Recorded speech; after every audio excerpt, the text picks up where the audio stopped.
Hi అండి. Welcome back to Lucky's kitchen world. అందరూ బాగున్నారా? నేను కూడా చాలా చాలా బాగున్నాను. మీరందరూ కూడా బాగుండాలని మనస్ఫూర్తిగా కోరుకుంటున్నాను. ఇంకా మన వీడియోస్ ఎవరైనా కొత్తగా చూస్తున్నట్లయితే ప్లీజ్ లైక్ చేయండి. అలాగే మన ఛానల్ని సబ్స్క్రైబ్ చేసుకుని సపోర్ట్ అయితే చేయండి. మీ సపోర్ట్ ఎప్పుడూ ఇలాగే ఉండాలని మనస్ఫూర్తిగా కోరుకుంటున్నాను. ఇంకా మన వీడియోస్ని లైక్ చేస్తూ సపోర్ట్ చేస్తూ ప్రతి వీడియోకి మంచిగా కమెంట్ పెడుతున్న వాళ్ళు ప్లీజ్ ఈ వీడియోని కూడా లైక్ చేసి ఒక స్వీట్ కమెంట్ అయితే చేసేయండి. ప్లీజ్ లైక్ అయితే అస్సలు మర్చిపోవద్దు. మీ లైక్స్ చాలా చాలా ఇంపార్టెంట్ అనమాట. ప్రతి ఒక్క లైక్ నాకు ఒక సపోర్టర్ లెక్కే ఫీల్ అవుతాను. ఇంకా ఈ మాట ప్రతి వీడియోకి చెప్తూనే ఉంటానండి. లైక్ చేయడం అసలు మర్చిపోవద్దు. ఇంకా వీడియోలోకి అయితే వెళ్ళిపోదాము. ఈ వీడియో వచ్చేసి నిన్న సోమవారం కాదు, దాని ముందు సోమవారం రోజు వీడియో అనమాట. మాఘమాసం అంటే రథసప్తమి అయిన మర్నాడు సోమవారం రోజు వీడియో అనమాట. ఇంకా ఆ రోజైతే మా లక్కోడికి హాలిడే అనమాట. ఎందుకంటే రిపబ్లిక్ డే అండి. ఇంకా హాలిడేస్ అయితే పిల్లలు హోంవర్క్ చేయడం ఇలాంటివి అవి ఏమీ ఉండవు కదా. ముందు రోజు కూడా సండే వచ్చింది కదా, ఇంకా సాటర్డే ఇచ్చిన హోంవర్క్స్ అయితే ఏం చేయలేదు సండే రోజు. ఇంకా మండే అంటే ఆ రోజు బయటికి వెళ్దాము అనుకుంటున్నాము. వచ్చేటప్పటికి లేట్ అయినా చేసిన హోంవర్క్స్ బ్యాలెన్స్ ఉండిపోతాయి, హోంవర్క్స్ చేసే ముందు అని చెప్తే ఇంకా లేచిన వెంటనే ఫస్ట్ అయితే బ్రష్ చేసేసింది మేడం గారు. ఇంకా చేసేసి ఇంకా ఆ రోజుకి వాకింగ్ లేదు, ఎక్సర్సైజ్లు లేవు, ఏమీ లేవు. లేచిన వెంటనే పుచ్చకాయ తినేసింది అనమాట. ఎందుకంటే మా మేడం గారికి పుచ్చకాయ అంటే అంత ఇష్టం, మా లక్కుడికి చాలా ఇష్టం అండి పుచ్చకాయ అంటే. ఇంకా పుచ్చకాయ అంటే మార్నింగ్ లేచిన వెంటనే అదే గుర్తు, ఇంకా నైట్ మైండ్లోనే పెట్టుకుంటుందేమో ఫ్రిడ్జ్లో పుచ్చకాయ ఉంది, మార్నింగ్ లేచిన వెంటనే తినేయాలి అని చెప్పేసి. ఇంక లేచిన వెంటనే ఇంకా బ్రష్ చేయకపోతే తిన్నివ్వనని చెప్పేసి లేచిన వెంటనే బ్రష్ చేసేసింది. వాళ్ళ డాడీని తీసుకెళ్ళి డాడీ బ్రష్ చేసేస్తాను అని చెప్పింది. ఇదేంటి మేడం గారికి ఈరోజు ఎంత బుద్ధి వచ్చేసింది అనుకున్నాను, కానీ అది ఈ పుచ్చకాయ గురించి అని ఐడియా రాలేదనమాట నాకు. ఇంకా బ్రష్ చేసిన వెంటనే ఫ్రిడ్జ్ తీసేసి ఫ్రిడ్జ్లో ఉన్న పుచ్చకాయ ముక్క తీసుకుని తినేసింది. ముందు రోజు నైట్ ఇంకా వస్తూ బయటికి వెళ్ళామన్నమాట. వస్తూ పుచ్చకాయ అడిగిందని చెప్పి 2 ముక్కలు అయితే తీసుకున్నాము. ఒక ముక్క నైట్ తినేసి పడుకుంది, ఇంకో ముక్క రేపు తింటానని ఫ్రిడ్జ్లో దాచుకుంది. ఇంకా దాచుకున్నది అలా గుర్తుండిపోయిందనమాట. ఇంక లేచిన వెంటనే బ్రష్ చేసేసి బయట కూర్చొని పుచ్చకాయ తినేసింది. మార్నింగే అలా ఫ్రిడ్జ్లో పెట్టిన వస్తువులు ఇలా ఫ్రూట్స్ అవి తినడం అంత మంచిది కాదని తెలుసు, కానీ వాళ్ళక్కడ ఊరుకోదనమాట. పుచ్చకాయ అంటే అంత ఇష్టం, ఇంకా ఏడుస్తుంది కదా అని చెప్పి ఊరుకున్నాను. ఇంకా తినేసిందనమాట. తినేసి అప్పుడు లోపలికి వచ్చి హోంవర్క్స్ అయితే రాస్తుంది. ఇంకా నేనైతే చక్కగా ఇంట్లో పనులన్నీ చేసుకొని, సోమవారం కదా ఇంట్లో పూజ చేసుకోవాలి కాబట్టి ఇంట్లో పనులన్నీ చేసేసుకొని ఇంకా స్నానం అది చేసేసి తులసమ్మ దగ్గర కూడా ముగ్గు పెట్టేసుకొని దేవుడి గది కూడా శుభ్రంగా సర్దేసుకొని పూజ అయితే చేసేసుకున్నాను. ఈలోపు మా ఆయన కూడా శివాలయానికి అయితే వెళ్ళొచ్చేసారు. ప్రతి సోమవారం శివాలయానికైతే తప్పకుండా వెళ్తారండి. మా ఊర్లో శివాలయమే. ఇంకా ఆయనకి పెళ్ళికి ముందు నుంచి అలవాటది. ఇంక ఇంట్లో పూజ అయితే నేను చేసేసుకుంటాను. శివాలయంలోకి వెళ్ళి శివయ్య దర్శనం చేసుకుని ఆయన అయితే వస్తారు. ఆయన వచ్చేటప్పటికి నా పూజ కూడా అయిపోయింది. అయిపోయిన తర్వాత వేడిగా ఇడ్లీ వేసేసి ఫస్ట్ అయితే మెంతుల వాటర్ తాగేస్తున్నాను అనమాట. దీని బెనిఫిట్స్ అడుగుతున్నారండి. ఎంతమంది అడుగుతున్నారంటే, బెనిఫిట్స్ అంటే చాలా ఉన్నాయి. చాలా మంచిదన్నమాట మెంతుల వాటర్. మనకి డైలీ రొటీన్ పెట్టేసుకుంటే చాలా మంచిది మెంతుల వాటర్. అది బెనిఫిట్స్ చెప్తేనే తాగుతాము, చెప్పకపోతే తాగము అని ఏమి ఉండదు కదండి. మంచిది కదా. చక్కగా మెంతులు నానబెట్టుకొని అది మెంతులు తినేయచ్చు అనుకున్న వాళ్ళు కూడా తినేయచ్చు. చక్కగా చేదు ఏమి ఉండదు, ఎందుకంటే వాటర్లోకే మెంతులులో ఉన్న చేదంతా దిగిపోతుంది. ఆ వాటర్ తాగేసి చక్కగా మెంతులు తినేయచ్చు అనమాట. అది మెంతులు బెనిఫిట్స్ ఏంటి, ఎందుకు తాగుతున్నారు ఎన్ని వీడియోస్లో అడుగుతున్నారు. అంటే ప్రతి వీడియోలోనే నేను చూపిస్తాను కదా మెంతుల వాటర్ అని చెప్పి, ప్రతి వీడియోకి మెంతుల వాటర్ ఎందుకు తాగుతున్నారు అని అడుగుతారు. నేను ఆల్రెడీ చాలా వీడియోస్లో చెప్పున్నాను దాని బెనిఫిట్స్ అనేవి. మొత్తం బాడీకి మంచిదండి. పీసీఓడికి కావచ్చు, ఇంకా అంటే హెయిర్ ఫాల్ అవ్వకుండా, వెయిట్ గెయిన్ అవ్వకుండా, ఇంకా ఫేస్ గ్లోగా ఉంటుంది. మనం వాటర్ ఎక్కువ తాగడం వల్ల ఫేస్ గ్లో వస్తుందన్నమాట. నేను నైట్ కంపల్సరీ హాట్ వాటర్ తాగి పడుకుంటాను. ఇంకా మార్నింగ్ అయితే ఈ మెంతుల వాటర్ తాగుతానమాట. పరగడుపున మెంతుల వాటర్ తాగుతాను. పరగడుపున తాగేది చాలా చాలా మంచిది అనమాట మెంతుల వాటర్ అనేది. ఇంకా మా హస్బెండ్కి అయితే నేను మెంతులతో సహా వాటర్ ఇచ్చేస్తాను. నేనైతే ప్లెయిన్ వాటర్ తాగుతానమాట, మెంతులతో తాగను. మెంతులు తినను, ఆయన అయితే తినేస్తారు. మెంతులు తినేస్తే వాటర్ తాగేస్తారనమాట.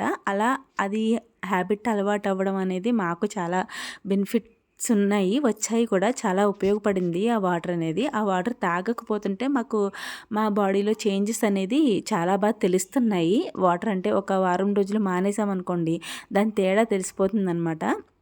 అంటే మనకి డైజెషన్ ప్రాబ్లమ్స్ కానీ ఏమి ఉండవు. చాలా ఫ్రీగా అనిపిస్తుంది. మెయిన్ నాకు పొట్ట ఫ్రీగా అనిపిస్తుంది అనమాట. మెంతులు వాటర్ తాగడం వల్ల పొట్ట అనేది చాలా ఫ్రీగా, అంటే డైజెషన్ ప్రాబ్లం లేకుండా చాలా ఫ్రీగా అనిపిస్తుంది. ఇంతకుముందు కొంచెం ఏదైనా తినేసరికి తన్ని పెట్టినట్టు, కొంచెం పొట్ట ఉబ్బినట్టుగా అనిపించేది. ఈ వాటర్ తాగిన దగ్గర నుంచి నాకు అలా అనిపించట్లేదు. చాలా బాగుంది. ఇంకా హెయిర్ ఫాల్ కూడా చాలా తక్కువగా ఉంటుంది. నేను నా ఫేస్ గ్లో వచ్చింది అంటున్నారు కదా, అది మెయిన్ రీజన్ ఈ వాటరేనండి. నా ఫేస్ గ్లో రావడానికి ఈ వాటర్ ఒకటి చాలా చాలా కారణం అనమాట. నేను ఇంకే ఫేస్ క్రీమ్స్ కానీ ఎలాంటివి వాడను, అస్సలు ఏమి వాడను. ఓన్లీ ఈ వాటర్కే నా ఫేస్ గ్లో వచ్చింది. ఎందుకంటే డైలీ కంపల్సరీ నేను వాటర్ ఎక్కువ తీసుకుంటున్నాను. ఎక్కువ తీసుకోవడం వల్ల నా ఫేస్ అనేది గ్లోగా కనిపిస్తుంది. నేనే చెప్తున్నాను, నిజంగా చెప్తున్నాను. చాలా బాగా వర్క్ అయింది అనమాట అక్కడ నాకు ఈ వాటర్. మెంతుల వాటర్ మీరు కూడా ట్రై చేయండి. ఏమీ ఉండదండి. నైట్ చక్కగా 2 స్పూన్ల మెంతులు ఒక లోటా వాటర్లో వేసుకొని మూత పెట్టేసి ఉదయం లేచిన వెంటనే ఆ వాటర్ తాగేసి మెంతులు తినేసేయండి. అంతే, చక్కగా మీకే బెనిఫిట్స్ తెలుస్తాయి. మీరే చెప్తారు అవును నాకు చాలా బాగా పనిచేసింది అని చెప్పి. నా వీడియోస్లో మీరే కమెంట్ పెడతారు కింద. ఇంకా నేనైతే ఇంట్లో పూజ చేసేసుకున్నాను కదా, వేడిగా ఇడ్లీ వేసేసాను. ఇడ్లీ వేసేసి కొత్తిమీర చట్నీ చేశాను అనమాట. ఫ్రిడ్జ్లో ఉంది. ఇంకా తినేసి చక్కగా మేమైతే సోమవారం కదా, హాలిడే కదా అని చెప్పి మలక్కోడిని తీసుకొని ఆవిడాడ సూర్యభగవానుడి గుడికి అయితే వెళ్ళామండి. ఇంకా మాకు ఆ రోజే ఎందుకు వెళ్ళామంటే, నెక్స్ట్ ఇప్పుడు ఆదివారం రోజే వెళ్ళేవాళ్ళం. ప్రతి సంవత్సరం మేము మాఘమాసంలో సూర్యభగవానుడి దర్శనం చేసుకోవడానికి మావిడాడైతే వస్తాము. ఎప్పుడు కూడా ఆదివారం వచ్చేవాళ్ళం అనమాట. పిల్లలకి హాలిడే కదా, ఇంకా అందులో సూర్యభగవానుడి దర్శనం కూడా ఆదివారం చేసుకుంటే మంచిది కదా అని చెప్పి ఆదివారం వచ్చేవాళ్ళము. కానీ ఆ రోజు ముందు రోజు రథసప్తమి కదా, పాలు పొంగించేసిన తర్వాత వెళ్దాము అని చెప్పి అనుకున్నాము. కానీ అస్సలు ఖాళీ లేదంటండి. చాలా జనం ఉన్నారంట. మొత్తం 2 వీధులు కూడా నిండిపోయారంట. ఎందుకంటే మాకు అక్కడ ఒక అక్క ఉన్నారనమాట. అక్క అంటే మన సబ్స్క్రైబరే. అక్క కూడా నాకు మిషన్లో పరిచయం అయ్యింది. అంటే నా వీడియోస్ చూసి మిషన్ నేర్చుకోవడానికి అని చెప్పి మన సబ్స్క్రైబరే మిషన్ దగ్గరికి రావడం జరిగిందనమాట. అలా అక్క అయితే పరిచయం అయింది. అక్క చెప్పిందనమాట, ఫోన్ చేస్తే చాలా జనం ఉన్నారా, ఇప్పుడు రాలేవు, లెక్కొడుతుంది, నువ్వు దర్శనం చేసుకోవడానికి కూడా అవ్వదు నీకు అని చెప్తే, ఇంకా సర్లే అవ్వదు కదా, ఇంకా లెక్కొడుతూ కూడా ఇబ్బంది అవుతుంది. ఎందుకంటే మేము నడిచేదంతా కూడా లక్కోడిని ఎత్తుకుని నడవాలండి. లక్కోడు స్పీడ్గా నడవలేదు కదా, ఇంకా జనంలో కూడా కింద వదలడం అంత మంచిది కాదు కాబట్టి మేము ఎక్కడికి వెళ్ళినా కానీ లక్కోడిని ఎత్తుకుని నడవాలి. కాబట్టి మేము కొంచెం పీస్ఫుల్గా, అంటే ఎక్కువ జనం లేనప్పుడే వెళ్తూ ఉంటాం అనమాట. ఎక్కువ హడావిడిగా జనంలో ఇరుక్కుని అయితే వెళ్ళము. ఎందుకంటే మా లక్కోడు కంఫర్ట్ చూసుకుని మేము వెళ్తాం అనమాట. ఈరోజు ఆదివారం రథసప్తమైన ధైర్యం చేసి వెళ్ళలేకపోయాము. ఆ జనానికి వెళ్ళి ఇంకా దర్శనం అవ్వలేదంటే మళ్ళీ తిరిగి రావాలి కదా అని చెప్పి, అదేదో కొంచెం ఖాళీ సమయాల్లో వెళ్తే మనకి దైవ దర్శనం కూడా బాగా జరుగుతుంది. అంతమంది జనంలో వెళ్ళినా దర్శనం అవ్వకుండా ఇంటికి వస్తే అదోలా ఫీలింగ్ ఉంటుంది కదా అని చెప్పి మేమైతే వెళ్ళలేదు. ఇంకా సోమవారం ఎలాగో లక్కోడికి హాలిడే కదా, స్కూల్ మానిపించి తీసుకెళ్ళడం ఎందుకులే అని చెప్పి ఉదయం లేచిన వెంటనే ఇంకా మా హస్బెండ్ నేను అనుకున్నామన్నమాట, ఈరోజు వెళ్ళిపోవచ్చా ఇంకా గుడికి అని చెప్పి అనుకున్నాము. ఇంకా సరే బయలుదేరిపోవచ్చు, ఇంక ఈరోజు ఎలాగో లక్కడికి హాలిడే కదా అని చెప్పి టకటకా బయలుదేరిపోయాము. అక్కకి ఫోన్ చేస్తే ఈరోజు ఖాళీగానే ఉంటుందిరా, పర్లేదు రండి అని చెప్పారు.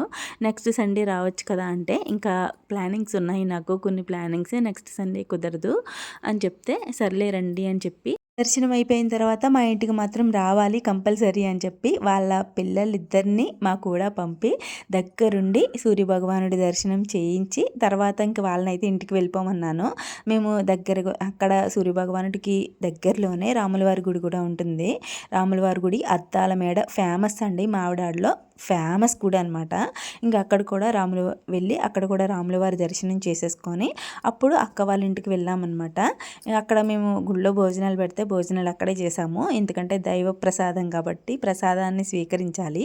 అందులో కొత్తగా ఫస్ట్ టైం వెళ్ళి వాళ్ళని ఇబ్బంది పెట్టకూడదు అన్న ఉద్దేశంతో కూడా మేము వాళ్ళ ఇంటికి సడన్గా భోజనం టైంకి వెళ్ళామనుకోండి, అది ఇబ్బందిగానే ఉంటుంది కదా. అందులో మాకు కూడా కొత్త, నాకు కూడా మా హస్బెండ్ కూడా ఉన్నారు, ఆయన కూడా కొంచెం ఇబ్బంది పడతారు కదా, నాకంటే అక్క అలవాటు, ఆయన ఇబ్బంది పడతారు కదా అని చెప్పి మేము ఇబ్బంది పెట్టకూడదు అన్న విషయంతో ఫస్ట్ అక్కడ భోజనం చేసేసి అక్క వాళ్ళ ఇంటికి వెళ్ళామన్నమాట. ఇంకా అక్క అయితే సబ్స్క్రైబరే అండి. పరిచయం అయితే ఒక 15 రోజులు పరిచయం ఉంటుందంటే ఎంత బాగా రిసీవ్ చేసుకుందంటే నిజంగా చాలా హ్యాపీ అనిపించింది నాకు. సొంత అక్క కూడా ఇలా ఉండదేమో అన్నట్టు అనిపించింది. మా అక్క ఈ వీడియో చూస్తే తిడుతుంది నన్ను. ఎందుకంటే మా అక్క కూడా నన్ను అలాగే చూసుకుంటుంది. కానీ అలా అనిపించింది అనమాట. మా అక్కతో సమానంగా అనిపించింది. చాలా బాగా చూసుకుందండి. నేను ఎక్స్పెక్ట్ చేయలేదు. వెళ్ళిపోయేటప్పుడు చీర పెట్టిందనమాట. అది అక్కడ ఏ చీర ఎంత రేటు అనేది మ్యాటర్ కాదు. అంత ఆప్యాయంగా 15 రోజుల పరిచయంతోనే ఇంటికి వెళ్తే వాళ్ళ పిల్లలతో సుద్దా ఎంత ఆప్యాయంగా మాట్లాడారో పిన్ని పిన్ని పిన్ని పిన్ని అని కూడా తిరిగారనమాట. మా పండుగాడు ఎలా తిరుగుతాడు అలా తిరిగారండి. నిజంగా చాలా హ్యాపీ అనిపించింది నాకైతే. వెళ్ళినందుకు వాళ్ళే అంత హ్యాపీగా ఫీల్ అయ్యారో, నువ్వు రావడం నాకు చాలా హ్యాపీగా ఉందిరా మా ఇంటికి, నువ్వు రావడమే గ్రేట్ మా ఇంటికి అన్నట్టుగా నన్ను రిసీవ్ చేసుకున్నారు. నేను ఏం గ్రేట్ చెప్పండి, యూట్యూబ్ చేయడం వల్ల గ్రేట్ అంటారా? కానీ మీ ప్రేమను పొందడం నేను గ్రేట్, నాకు గ్రేట్ అనిపించింది. నార్మల్గానే నేను చాలా తొందరగా మింగిల్ అయిపోతాను జనాలతో. అంటే వాళ్ళు కొత్త పాత అని ఉండదు, సరదాగా మాట్లాడితే చాలు చాలా తొందరగా మింగిల్ అయిపోయి కలిసిపోయి సరదాగా యాక్టివ్గా ఉంటాను నేను. ఆ అక్కతో అలాగే ఉన్నాను. అలా మా బాండింగ్ అనేది చాలా చాలా గట్టి పడిపోయింది. ఇంకా అలా అక్క అయితే చాలా బాగా చూసుకుంది. ఈ వీడియో చూస్తే అక్క థ్యాంక్ యూ సో మచ్ అక్క నీకు. ఇంకా మేమైతే అక్క వాళ్ళ ఇంటి దగ్గర నుంచి ఇంటికి వచ్చే టైంకి కరెక్ట్గా 3 అయిపోయిందనమాట. కొంతసేపు పడుకొని అక్క పెట్టిన చీర ఒకసారి అటు ఇటు చూసేసుకొని ఇంకా తర్వాత కొంచెం సేపు అలా నడుము వాల్చి మా లక్కోడేమో రా అమ్మ ఆడుకోవచ్చు రా అమ్మ అంటే ఇంకా టీ పెట్టేసి మా లక్కోడితో అయితే కొంచెం సేపు టైం స్పెండ్ చేశాను. చూసారు కదా ఇద్దరు ఎలా ఆడుకున్నామో. టేబుల్ చెప్పినా 1 yard, 2 yard, 2 3 yard, 6, 4 yard, 5 yard, 6 yard, 7 yard, 40, 8 yard, 60, 9 yard, 80, 10 yard, 20. 3 table. 1 yard, 2 yard, 3 yard, 4 yard, 5 yard, 50, 6 yard, 80, 7 yard, 21, 8 yard, 22. 9 yard, 27, 10 yard, 30. 4 table.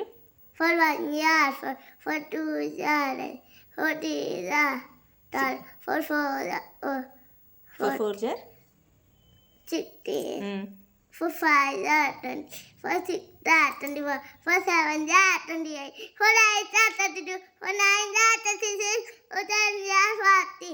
Very good. ఈసారి ఇదేంటి క్యాపిటల్స్ చెప్పు. క్యాపిటల్స్ ఏం చెప్పు. ఇండియా, ఢిల్లీ, కర్ణాటక, ఇండియా, ఢిల్లీ లేదు, ఢిల్లీ కర్ణాటక,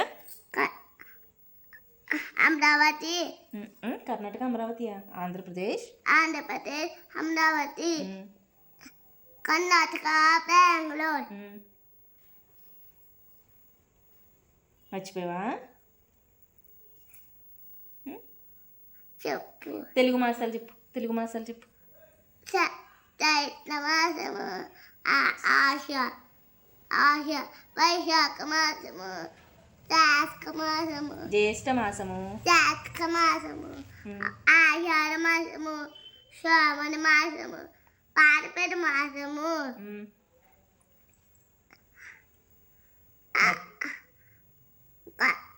కార్తీక మాసము. మమ్మీ సార్ చెప్పారు కదా, అది చెప్పు నువ్వు. ఎవరు చెప్పారు నీకు ఇవన్నీ? నీకు మిస్ చెప్పారు. మీ మిస్ చెప్పారా? వెరీ గుడ్ కదా మీ మిస్. నువ్వు నేర్చుకోవాలి కదా, మర్చిపోతే ఎలాగా? క్యాపిటల్స్ మనం చెప్పావా? మళ్ళీ ఈరోజు ఎందుకు మర్చిపోయావు? మళ్ళీ చెప్తాగానే, ఇంకొకసారి చెప్తాను నేను, నువ్వు మళ్ళీ చెప్తాగానే. బాయ్ చెప్పి. బాయ్. ఇంకా మా లక్కోడితో ఆడుకునేటప్పటికి నాకైతే ఆయాసం వచ్చింది. ఇంకా అలా కూర్చొని కొంతసేపు ఇంకా టీ అయితే అయిపోయిందనమాట. టీ తాగేసి ఇంకా పండగకి వండిన జంతువులు ఉంటాయి కదా, ఈలోపు స్నాక్స్ అయితే మనకి అవి అయ్యే వరకు ఇంట్లో స్నాక్స్ అవే అనమాట. ఇంక చేసేది ఏం లేదు కాబట్టి ఆ 2 జంతువులు తీసుకుని చక్కగా తినేసి పనులు అయితే మొదలు పెట్టుకున్నాను. ఈవినింగ్ పనులన్నీ చేసేసుకొని ఇంకా మా లక్కోడితో కూర్చుని సరదాగా టేబుల్స్ ఇంకా మా లక్కోడికి వచ్చినవి అన్నీ కూడా చెప్పిస్తూ ఉన్నాను అనమాట. అంటే నార్మల్ ఓవరాల్సే చెప్పిస్తూ ఉన్నాను. ఏం వచ్చో చెప్పు అంటే అలా ఊళ్ళో కూర్చుని టేబుల్స్ అయితే 5 టేబుల్స్ వచ్చి మళ్ళీ ఒక్కడికి 4 టేబుల్స్ చెప్పింది. సరదాగా వీడియో తీస్తున్నాను కదా యాక్టివ్గా చెప్పిందనమాట. ఇంకా అది కూడా నేను డైరెక్ట్ వాయిస్ పెట్టాను. ఎలా చెప్పిందో ఒకసారి కమెంట్ చేసేయండి. ఇంకా నేనైతే డిన్నర్‌కి ఇడ్లీ వేసేస్తున్నాను. ఉదయం ఇడ్లీ వేశాను కదా! ఇంక సాయంత్రం కూడా ఇడ్లీ వేసేస్తే ఇడ్లీ పాత్ర కడిగేయచ్చులే అని చెప్పేసి ఇడ్లీ వేసేసాననమాట. ఇంకా చట్నీ కూడా ఉంది. అంటే ఇంకొక కారణం కూడా ఉందిలెండి. ఇడ్లీ అయితే కొంచెం సింపుల్‌గా అయిపోతుంది కదా! అందుకని ఇడ్లీ వేసేసాను. ఇంకా మా లక్కోడైతే తినేసి పడుకుండిపోయింది. పూర్తిగా పడుకోలేదులెండి. పడుకున్నట్టు యాక్ట్ చేస్తుంది ఇడ్లీ తినాలని చెప్పి. ఇడ్లీ ఇష్టం ఉండదు మా లక్కోడికి. అంటే ఇష్టమే కానీ ఎక్కువ ప్రిఫర్ చేసేది అన్నానికే ప్రిఫర్ చేస్తది. అన్నమే తింటది. నేను ఇంకా ఆ రోజైతే రైస్ వండలేదు. మధ్యాహ్నం ఇంకా గుళ్ళకి వెళ్ళాం కదా! ఇంక ఈవినింగ్ టిఫినే కదా మాకు అని చెప్పి ఇడ్లీ వేసేసాను. నాకు బువ్వ కావాలి అంటుంది. మా లక్కోడు ఒక్కదానికే వండాలి బువ్వ అని చెప్పేసి ఇడ్లీ తినేయమ్మా అని ఎలాగో బతిమాలి పెట్టేశాననమాట. పెట్టి ఒక ఇడ్లీ తినేసి పడుకుండిపోయింది. ఇంక పడుకున్న తర్వాత మేము కూడా తినేసి పడుకున్నాము. ఉదయం నుంచి తిరిగి ఉన్నాం కదా! అలసిపోయామన్నమాట. నాకు నీరసం వచ్చేసింది సాయంత్రానికి. ఎక్కడికైనా వెళ్తే ఇంతకుముందు చాలా యాక్టివ్‌గా ఉండేదాన్ని. ఇప్పుడు కొంచెం బాడీలో పార్ట్స్ వీక్ అయిపోయాయి. ఎందుకంటే వయసు పెరుగుతుంది కదా! 30స్‌లోకి అడుగు పెట్టేసాం కాబట్టి ఇంకా బాడీలో ఎముకలు కొంచెం డౌన్ అవుతూ ఉంటాయి. మనం కూడా బోన్స్‌కి బలాన్నిచ్చే ఆహారం తీసుకుంటూ ఉండాలి. ఎందుకంటే ఫ్యామిలీని, పిల్లల్ని చూసుకోవాలి కదా! భర్తని, పిల్లల్ని, ఫ్యామిలీని కాదు. భర్త, పిల్లలు అంటేనే ఫ్యామిలీ కదండీ! ఇంకా తినేసి పడుకుంటాము. ఇంతే ఈ వీడియో. మళ్ళీ వీడియోలో కలుద్దాం. Thanks for watching. బాయ్.